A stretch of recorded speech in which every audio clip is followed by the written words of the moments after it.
Welcome to this video on game-changing secrets from over 10 years of meditation. I have taught meditation virtually and in person, and I've also produced meditation trainings for companies. But you'll notice in this video, it's not lessons learned from a couple months of meditation, it's over 10 years of meditation. So, what I can guarantee is that if you watch this video until the end, you will see meditation in a completely new way. We'll be going over 8 types of meditation in this video. It's going to be long, unedited, but the knowledge you get from this will be very practical for you, whether you want to level up in your spiritual life, or if you want to level up just mentally, right? Get better focus, get less stress. This is all useful to you. You might be thinking, whoa, 8 types of meditation. Why so many? Well, that's because of something I call the meditation matching principle. So a lot of times when beginners get started with meditation, they think, okay, how long am I going to meditate for? I guess 10 minutes. And then they go on YouTube and search up 10-minute guided meditation. And they listen to this meditation, and usually guided meditations are very similar to each other. It's about slow breaths, reducing stress, and that's usually the gist of it. But there's so many more meditations out there with so many other cool benefits that you likely haven't heard of.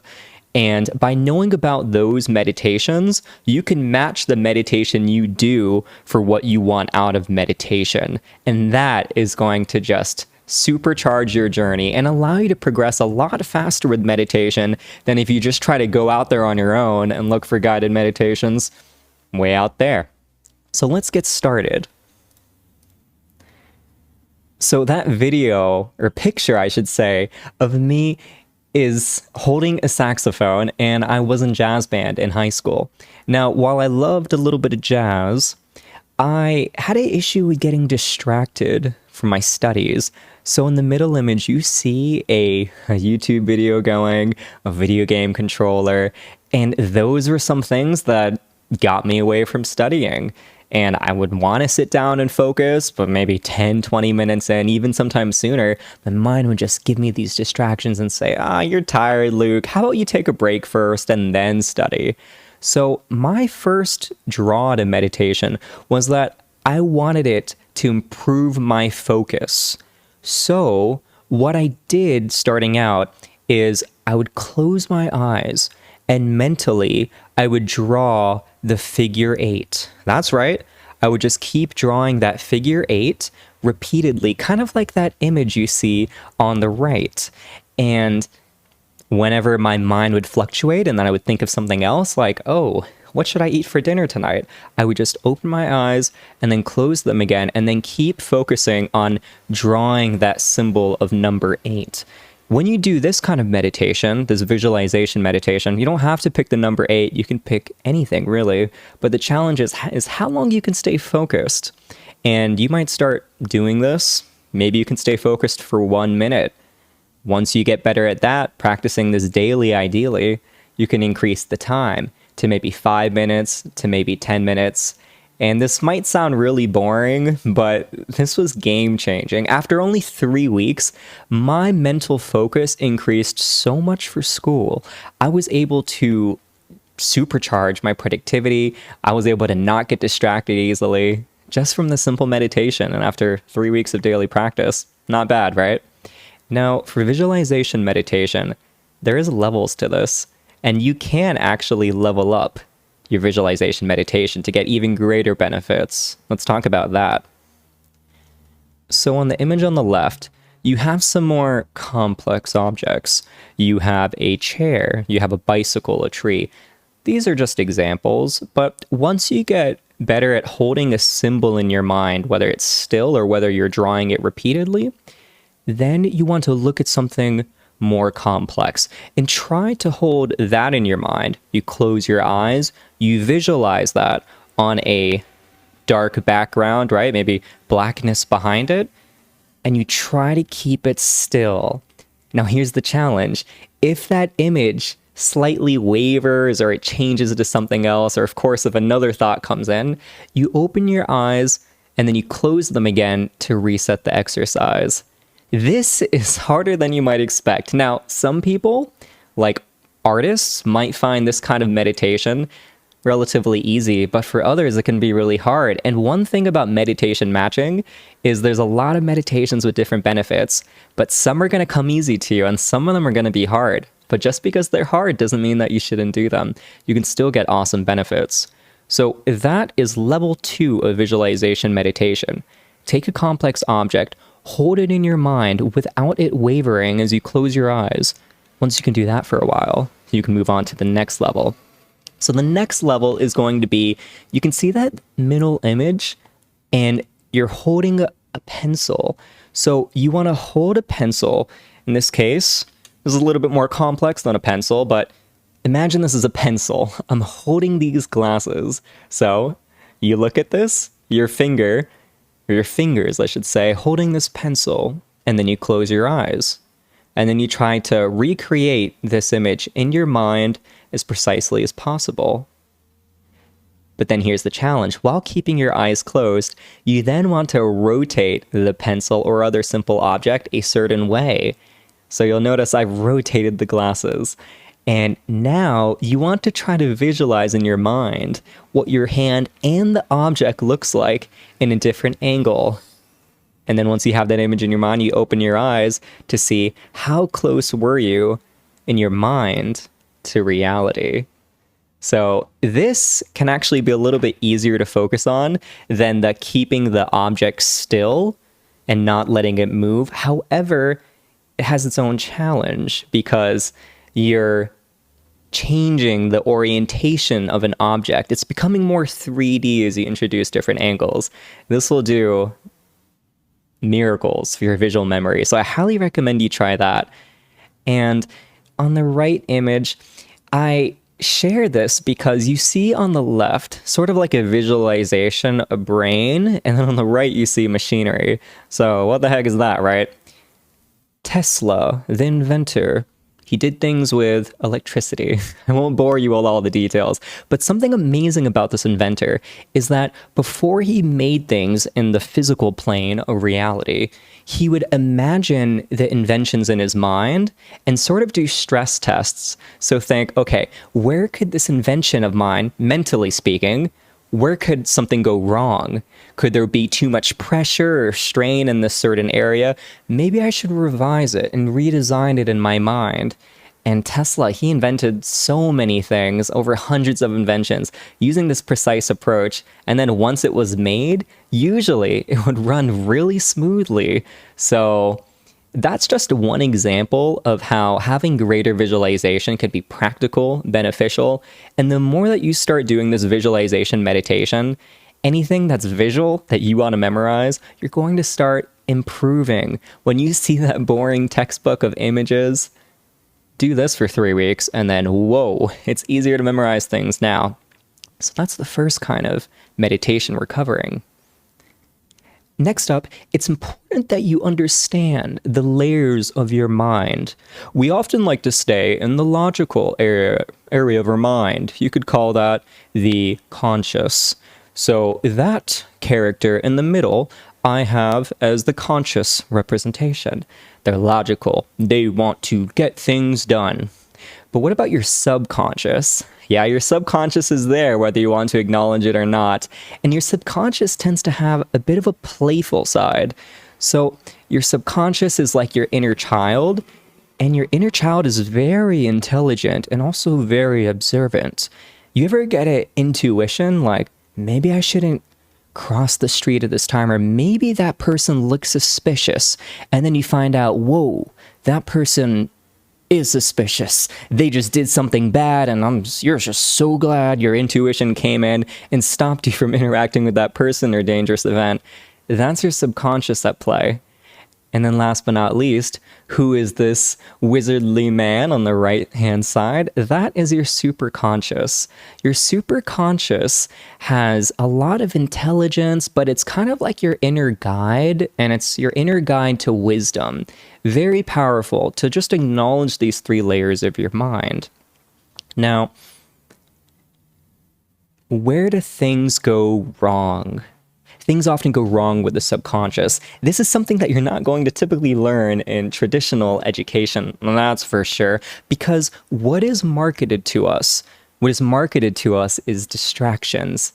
When you feel uncomfortable about something, when you have this dread, like, maybe I shouldn't work this job for the next 30 years. It's really not fulfilling. I should do something more meaningful with my life, right? When you have those deep, like, existential thoughts, well, what is marketing show to you? Oh, just have another beer. Oh, just watch a Netflix episode. Drown your sorrow in drugs or something like that. And I'm not saying an occasional break or two is a bad thing, but what I am saying is that those feelings, we often stuff them down. And it's not like it goes into nowhere, right? It's not like you just click delete. It weighs on you. Your inner desires, your dreams, you might push them down away from your conscious and you're not thinking about them right now, but they get pushed down to your subconscious. And your subconscious gives you signs. It gives you wisdom sometimes. It says, hey, you know what? Like this weekend when you have a little bit of free time, this would be a great time to get started on your podcast or your dream YouTube channel. But you just push it down and you don't listen to it. And you just distract yourself from whatever feels uncomfortable. That's the autopilot of humans. So what I recommend to do next is the second type of meditation where you actually bridge your relationship with your subconscious, where you improve your relationship with it, because it's really powerful. It's related to intuition, and it can help you do some really powerful things mentally if you have a better relationship with your subconscious. So how do you go about that? To do that, what I recommend is when at some time, when you're free from distraction, to close your eyes and then imagine a place where you, as a younger version of yourself, or even now, would feel very comfortable, would feel at peace. On the left image, I have a forest. When I think of peace, I tend to think of forests, but maybe it could be something else for you. Maybe it could be a beach with a beautiful sunset. Maybe it could be a hike up a mountain. Whatever that background is that brings you peace, you want to imagine that. Then you want to visualize a younger version of yourself as a child. And that is going to represent your subconscious. So you want to imagine that. And then you want to come up to your subconscious, greet it, say hello. And if you have not had a good relationship with your inner child and you've been stuffing it down for a long time, here's a tip.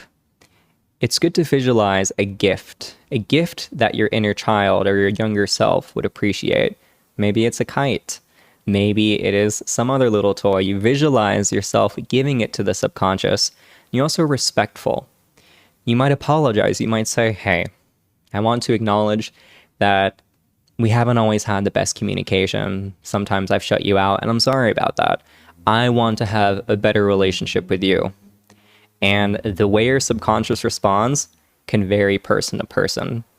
Sometimes, for some people, the subconscious mind will be so happy that you reached out to it and be like, awesome, yeah, let's work together more often.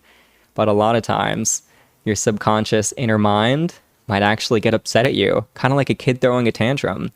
And I'd be like, no, like, you've been so neglectful of me. I don't want to work together with you. And it's important to be patient. Imagine the way you talk to a child if they were very intelligent. You would talk to them in a respectful way. You wouldn't put them down. You would hear their concerns. And for a lot of people, this kind of meditation of improving the relationship with your subconscious is not an overnight change. You might have to do this many times. Maybe it'll take you a couple weeks. On the long end, maybe even a couple months. But have patience, because the benefits you get from having a better relationship with your subconscious is incredible.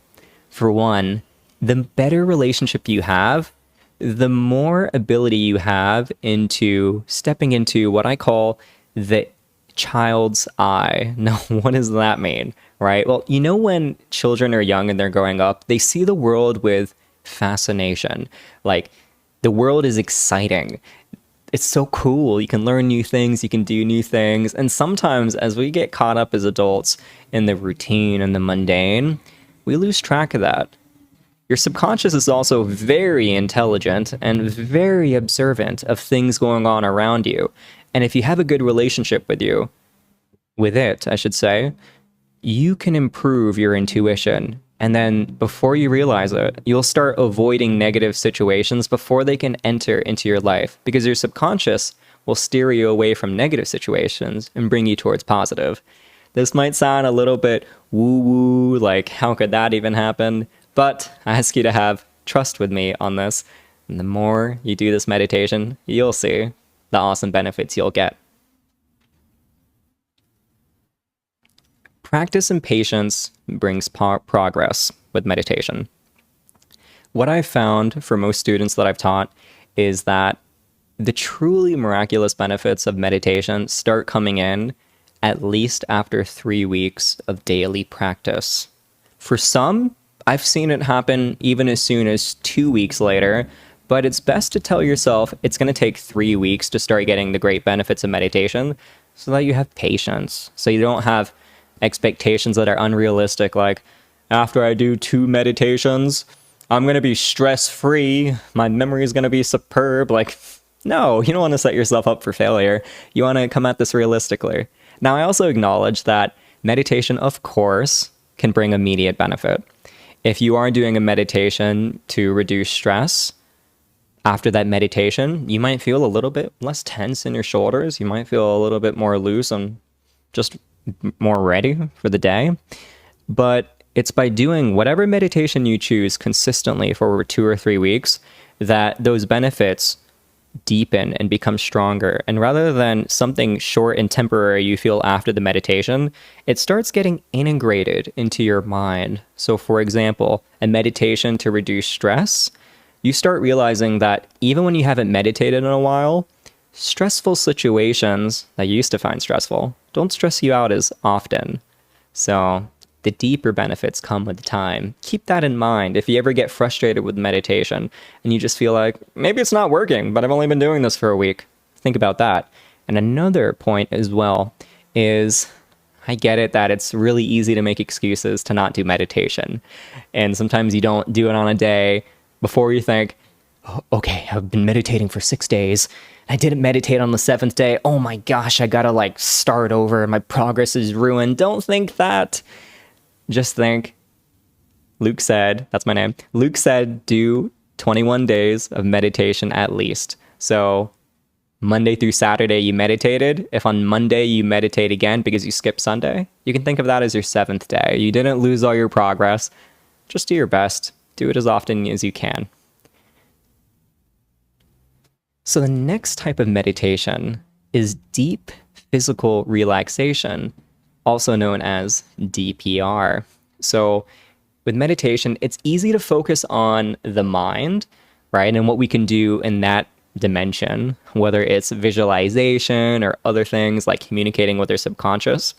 But the body is so important, because if you're really tense in your body, well, that can impede your meditation efforts. So on the left-hand image, you see a fire. You might be thinking, oh no, fires are bad, but not always. This is an example of a controlled burn.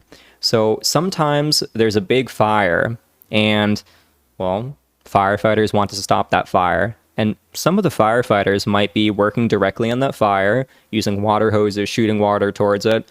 But what firefighters and other professionals do is what's called controlled burns.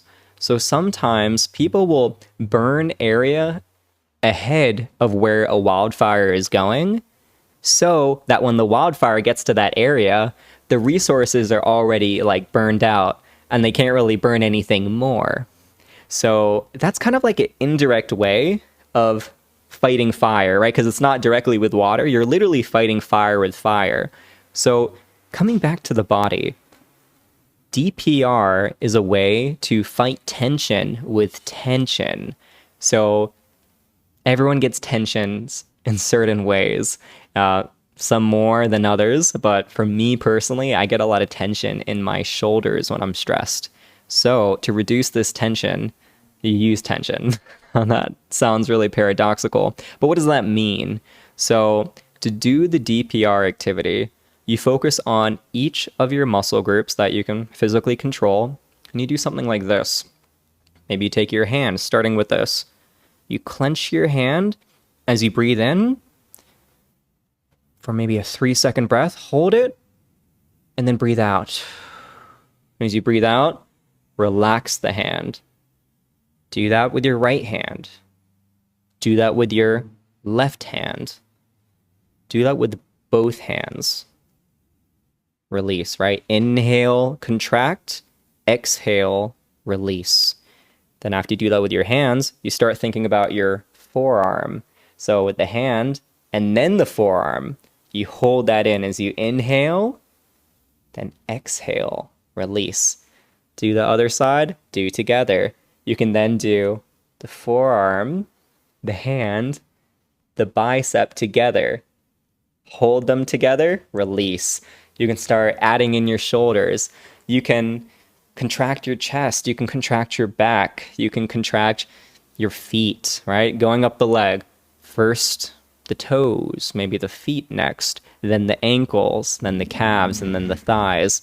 And you kind of hold them together, the glutes. Towards the end, you can do the neck.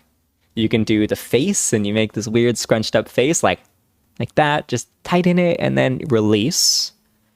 And then at the end, what I like to do is I like to try to clench all my muscles in my body as much as I can as I breathe in, and then I release. So it sounds paradoxical because you're using tension, you're literally contracting to try to reduce tension. But oftentimes you get these tension spots in your back or wherever else, and they're like these little knots. And if you've had a massage, you know what this is about, because the masseuse or the massage therapist will feel a knot and be like, oh, okay, I need to work on that. But as regular humans doing this DPR on ourselves, it's hard to just think, oh, that knot in my right area of my back, I'm just going to tell it, release. But what you can do is you can clench and contract and then release muscle areas around that tension knot area.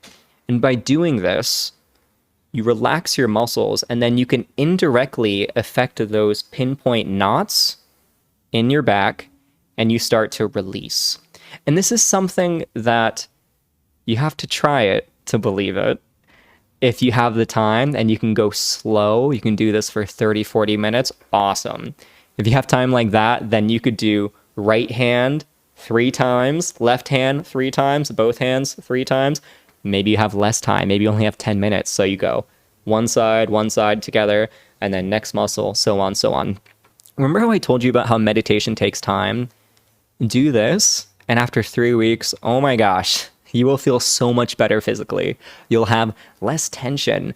If you like to move around and do sports, you'll find that your body is moving more fluidly. And it's amazing what this can do for you. And then not only that, what I found is that if you can do DPR before your meditation session, your powers of visualization get better, your ability to focus gets better, and usually you have better meditation sessions. One other benefit about this. So in the beginning, to get a really deep tension release, you could do this for 30 to 40 minutes. When you do it that long, and you could also lay down to do this, lay down on your bed, you might start feeling tingling around your muscles, and that's completely normal. That's actually a good sign that you're doing this activity well. But once you do this for a while and practice it a lot, you'll start finding that you have better control over tensing and releasing the muscles in your body. And then you'll also notice that you can do this faster with the same benefits. So maybe after a month, you'll find that to get the same benefits from a 30 or 40 minute session, you can get that in 10 minutes.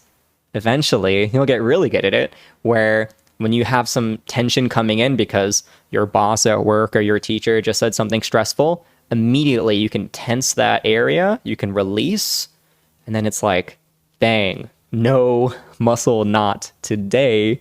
You just got this out of here.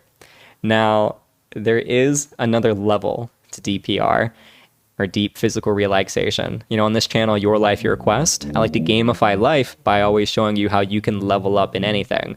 So level 2 to DPR. So here on the left-hand side, you see this pretty scary image. It looks like someone kind of getting an exorcism because they're like, and these black clouds are just coming out of them. Well, I'm not saying level 2 of DPR is do an exorcism, just a normal meditation session. But what I am saying is that you can get better at DPR once you get comfortable with it on the physical plane by combining visualization with the activity. So to do that, when you inhale and contract an area, you can keep your eyes closed and then imagine that any tension as you inhale is coming up to the surface of that body part, kind of like black steam. And then as you exhale, the black steam dissipates. It fades away as you release that body part. And then in your body, there is like this white shining light. Do this visualization. Once you're comfortable with DPR, start doing it across your body. What I have found when doing this is that you might find that a certain part of your body has more tension than the other. That's a great sign if you're visualizing that. That might mean, okay, it needs a couple more cycles of contraction and release. And then eventually, after a while, maybe a month, you'll be able to do this really fast. This is an awesome benefit I have where if I ever want to get just stress-free and relaxed before a meditation session, I can close my eyes, imagine any tension in my body, contract those areas, and then release it. And I usually do that about 3 times, and that takes me less than a minute. So that's not going to be you on your first time doing DPR, but with consistent practice, you'll get some amazing benefits. And another amazing thing about this is that DPR was what led me to Reiki. So if you haven't heard of Reiki yet, it's like a spiritual healing. Now, you might not believe in this, and you might go, oh, that couldn't possibly exist. But imagine this. DPR is a way for you to reduce tension in your body. Once you start adding in visualization, then you're able to target, well, tension areas. But soon you'll start noticing you can visualize more than just tension. You can visualize pain points. If you're sick, you can visualize where you're uncomfortable, and actually you can start to bring that to the surface and release it. And when I started doing that and thinking about how I can use this for other areas of my life, if I ever had a stomach pain or whenever I have a headache, I'm able to focus on that, reduce the pain. And then here's the exciting part. I started thinking, isn't this kind of like I'm healing myself? What if I could do this on others? And one day I took the leap of courage, and my wife was having a headache, and I put my hands on her head and I focused as much as I could to feel for that pain area that I was visualizing as this kind of dark cloud within the body. And then I focused on exhaling that away from her mind, from her brain. And of course, not exhaling it into me, so I take the pain, but just exhaling that away. And believe it or not, I cured her headache. So that was my beginning of Reiki to helping others. So do DPR. It can eventually lead you to healing yourself and maybe even healing others as well. That's Reiki. Next up is mathematics meditation. Now, if you hate mental math, then you might get scared at this one, but hear me out first. So there are levels to this meditation. Level 1, you practice by closing your eyes and doing addition mentally. You see, when we normally add up numbers like in that left-hand image, we're able to use a scratch paper, and you'll see it's 34 plus 56. Well, 4 plus 6 is 10, so you got to carry the 1, and then as you can see, there's that plus 1 over the 3 and the 5. But when it comes to doing this mentally in your mind, if you're not accustomed to mental math, this is a challenge, and it can be a great way to challenge your mind and improve your mental prowess. Once double-digit numbers get easy, you can move on to adding triple-digit numbers. Once that becomes easy, you can then move on to multiplication, like in that second image. And I must say that as someone who's done this meditation and practiced mental math a lot, it's really useful. Like, not only when you're calculating what tip we should give, if you live in a tip culture, like 15% just comes to me immediately, but so often when you have better math sense, it's like a little bit of a superpower, because when it comes to money management, when it comes to like how much money you should spend, how long it'll take for you to get to a certain goal, you start developing a much better intuition of how you're spending your time and how close or how far away you are to something. And that's helpful. It gives you a sense of like groundedness over the reality of the world. Now, the third type of mathematics meditation, level 3 as I call it, is where things get a little bit mystical. So once you're comfortable enough to do mental math multiplication, then you can give your mind a formula, specifically your subconscious mind, if you have a good relationship with it. And you can ask it to calculate something, and then it can give you the answer straight away. Now, this might sound impossible, really wild, which is why I don't recommend you just jump into this. I recommend you first do level 1 and level 2, adding, multiplying, and even when you're comfortable at multiplication, this level 3 skill isn't something that you'll probably figure out on the first try. It takes a lot of trial and error, but it is a little bit of a superpower and really cool and practical for day to day. So that's mathematics meditation. And I did say earlier on in this video that there are many types of meditation types out there, which I'm teaching you. And some of them are going to come easy to you while others are going to be challenging. But just because they're challenging doesn't mean you shouldn't do them. We all have areas for improvement, right? Next up is time sense meditation. So to do this one, it's good to have a watch, like you can see on the left-hand image, with the regular hands that go around it. So rather than a digital watch where it says 12:01 and then changes to 12:02, this is useful because what you're going to want to do, and doing the communication with your subconscious meditation is a prerequisite to this since you're going to ask for their help. You're going to ask them to visualize what time it is right now and ask them to keep track of the second hand as it goes around and then eventually the minute hand. Now, when starting this out, you'll want to focus on the second hand. It's really useful if you have actually a physical watch, but if you don't have that, there's always electronic methods. You can find like a moving watch online and use that as a method. And what you do is you look at it, and then you tell your subconscious, like, try to keep track of it. And then after a couple seconds go by with your eyes closed, you ask your subconscious and say, can you show me what time it is? And then you imagine where the second hand is on the minute per hour diagram of the clock. And then you open your eyes and then see how close you are to the actual watch time.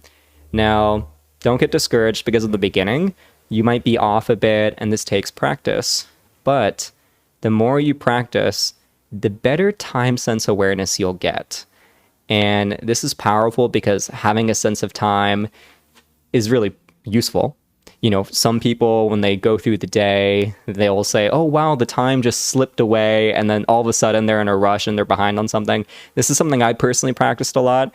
I have really good time sense awareness. I don't always get it right at the minute, but even without looking outside at like the sun and the level, if someone asks, what time is it? And I'm usually able to say something like, it feels like 12:08. And then maybe the time is actually like 12:10, which gives me more power and control over my day. And then another way that you can train your subconscious to give you better time awareness is by asking it to wake you up before your alarm clock at a certain time. So let's say your alarm is going off at 6 a.m. Ask it to wake you up just before your alarm clock, maybe at 5:55 a.m.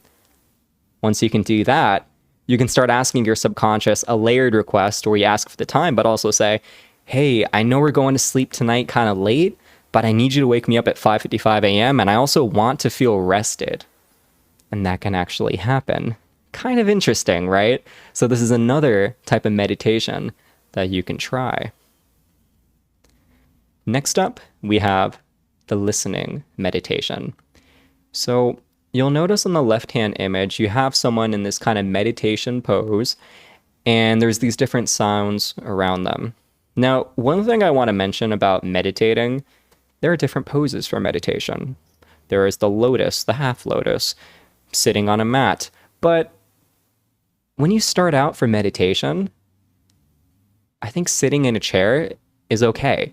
Like, of course, you want to move beyond that eventually, and it's nice to not have any back support anymore and meditate maybe on the ground. But in the beginning, you might not have the back strength needed to meditate well, and your back might start hurting after like just 2 or 3 minutes sitting crisscross. That's not everyone, but that's some people. So if that's a limitation, then think of that as kind of like a workout. You will build up the endurance over time, but if in the beginning you like that lower back support from a regular chair for meditation, I think that's okay. Where you do have to be careful though is that if you do laying down meditation, it can be easier to fall asleep. I will say for DPR, or deep physical relaxation, I'd say that's when laying down is okay, but keep that in mind as you do your meditation. So back to the listening meditation. This one's fairly simple. You close your eyes, and then you focus on the sounds that come in to your ears around you. And once it does, just acknowledge it, be like, that's a sound. And then another sound will come in. And you don't have to label it. In the beginning, when you're doing this, your mind might want to label things. So if you hear a bird chirp, it might want to say bird. If you hear a car, it might want to say car. But it's just kind of like mindfulness and awareness of the sounds around you. You just acknowledge and then go back to a peaceful state as much as you can. And then when a new sound comes in, acknowledge. This meditation might sound simple, but it has a surprisingly powerful benefit. And that's that the more you practice listening meditation, 2 things can happen. Number 1, you'll get better at toning out noise distractions around you. Like, you ever want to study or get some work done, but there's like someone having an interesting conversation by you, and it's just so hard to focus because you want to like focus on their conversation. That is a skill that you can train through this. And then another thing is that you'll find that when you do this, it seems like you get better at listening. Now, I'm not saying that your actual listening power will increase, where like, normally you could hear things 20 feet away. Now you can hear things 200 feet away. Like, no, but even if your listening power isn't increasing, your ability to listen effectively does increase. And you start to notice little things around you that you wouldn't normally notice. And that is a benefit I'll wait for you to find out and experience, because that's kind of cool. Next up, we have darkness meditation. Now, this one's kind of like an anti-visualization meditation. Earlier on in the video, I told you about how you can visualize different things like a tree or a chair, or imagine yourself drawing the number 8. For this one, you close your eyes, you see the darkness behind your eyelids, and then the challenge is to have no thoughts. Now, for this, thoughts will come in, and if they do come in, just gently sweep them away and just try to think no thoughts. And this can actually be very restorative. When you do this, let's say you were to take a power nap for 30 minutes, actually just doing this for 10 or 20 minutes might leave you feeling even more refreshed and energized than the power nap could leave you, because it's a really effective use of your time and it brings your mind to a deep level of peace.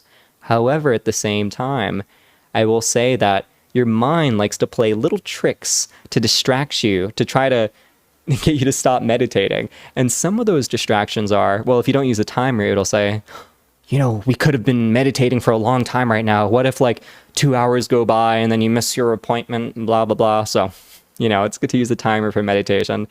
Another one, like if you look at that second image on the right, there's a couple of little indicators here. So I have Z as the middle bubble, and that's that your mind, if you're not going to daydream and think about different thoughts and just try to be at peace and not think about thoughts, your mind might throw a little bit of a tantrum and say, okay, well then I'm going to make you sleepy. So this is a challenge of willpower. You might feel sleepy, but can you stay focused on the moment and not fall asleep? It's okay if you fall asleep, but this is a kind of willpower training to stay focused. Back to that image, the right hand image, you'll also see this kind of weird hand drawing. That symbolizes itch.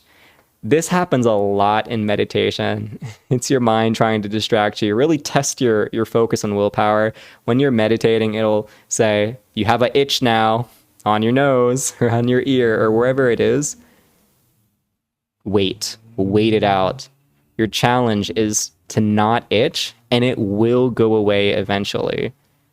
Unless it's literally something like a bee is crawling on your nose. Like, as long as there's no physical object or being or animal like right on you, like, you can wait it out and it'll go away. It's usually kind of like a trick of the mind. And by practicing this darkness meditation, you'll find that you become more disciplined. You become more focused on whatever you want to do. And also, you can use this as a quick energy rejuvenation and pick me up. Next up, we have moving meditation. So here we have an image of someone doing Tai Chi, it seems. You don't necessarily have to do moving martial arts, but really it's a type of mindfulness where you're just feeling your body as you do some sort of movement. It could even be washing the dishes, but you try not to listen to anything, just be mindful. There are studies on mindfulness that have shown just this simple activity can improve your well-being, can make you feel less stressed, and other benefits, which is awesome. So that's this. And if you are a martial artist or an athlete, this is really important, as you probably know, to be present to the moment, to be thinking about everything in your movement, making it efficient, making it effective. If you're thinking about, did I leave the oven on while you're hitting a volleyball serve? Okay, might not be your best volleyball serve, so focus in the moment. Technology for deeper meditation can include audio frequencies. Now, big disclaimer here, this really helps some people, and for some people, it doesn't help them, and they find it annoying and it doesn't work for them. For me personally, I've tried these and they don't help my meditations, but I've recommended to many of my students to give them a try to see if they help. And what I've personally found is about half of my students, when they go on YouTube and they search something like one of these three phrases, monaural beats, binaural beats, isochronic tones, and they search up one of these frequencies, what they find is that when they listen to this, it gives them a deeper meditation session and helps them focus more effectively. But like I said, some people, including myself, when they listen to them, will find it like a little bit of a distraction in their ear and they don't want it.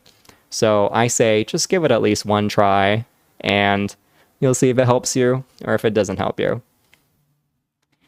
Now, when it comes to meditation, I must say, oh my gosh, is it hard to be disciplined to meditate when you're starting out? I totally recognize that. It's so easy for your mind to say like, oh, we were going to do the meditation, but today's schedule got really busy. You don't have time for that. You got to do other things. Or, you were going to do meditation at 12 p.m., but let's do it later, after we get other things done. And then it's like late in the day and you don't want to meditate anymore. Like, I get it. However, I have a solution for you, and that is something I call adventure motivation. Sometimes you don't want to do something, but you can make yourself more motivated through a simple visualization technique where you ask yourself a series of questions and then you get motivated. To learn more about that, click the video on the screen and you'll learn all about adventure motivation.